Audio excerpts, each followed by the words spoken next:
is said the rain that saved the village was not a miracle. It was a bargain, and the mirror that granted it is still waiting, long before anyone feared it, before whispers spread through the village like smoke. There was only silence, a dry, endless silence. The land had cracked open like broken pottery. Crops had withered into dust. The river that once fed the village had shrunk into a thin, lifeless thread of mud. And at the center of it all stood a man who refused to give up. His name was Cato. Each step he took across his farmland echoed with a hollow crunch beneath his feet. The soil no longer welcomed him. It resisted him, as if even the earth had grown tired of trying. For days he had prayed. For days nothing had answered. But on that evening, with the sun fading weakly into the horizon, something inside him broke. Cato lifted his face to the empty sky, his voice barely more than a whisper. Let the rain fall again, or let me fall with my land. For a moment, nothing happened. Then, a drop. It landed softly on his arm. Cato froze. Another drop followed, then another, and suddenly, the sky changed. Dark clouds rolled in from nowhere, swallowing the light. The wind returned with a low, rising howl, and then rain, heavy, relentless, alive. It poured over the land like it had been waiting for permission. The soil drank deeply, the cracks began to close, and life began to return. Cato fell to his knees, laughing and crying as the rain soaked through his clothes. It worked, he whispered. It actually worked. But miracles are never as simple as they seem, because beneath the flooded soil, something stirred. A faint glow flickered through the muddy water, almost too subtle to notice. At first, Cato ignored it, but something about it pulled him closer. Slowly, he crawled toward the center of his land, pushing aside wet earth with trembling hands. And then he saw it.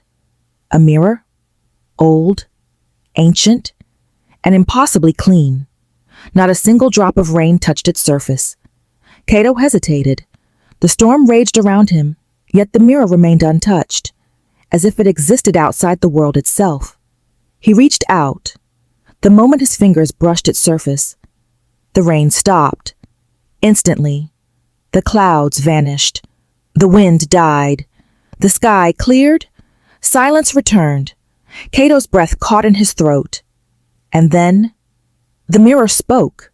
You have been heard. The voice was calm, but not human. Stay back! Cato stumbled backward, No, I must flee. his heart pounding wildly in his chest. What? What are you? He stammered. The surface of the mirror rippled like water. I am a giver of what is desired, it replied. But every gift carries a weight. Cato's mind raced. My wish. The rain. Granted, the mirror said. Your first wish. A chill ran through him. First, he whispered. The mirror shimmered faintly. You will wish again. Cato shook his head quickly, fear creeping into his voice. No, this is enough. My land is saved. For a moment, the mirror said nothing. Then softly, no man ever stops at one. At first, Cato tried to forget it. He returned to his life.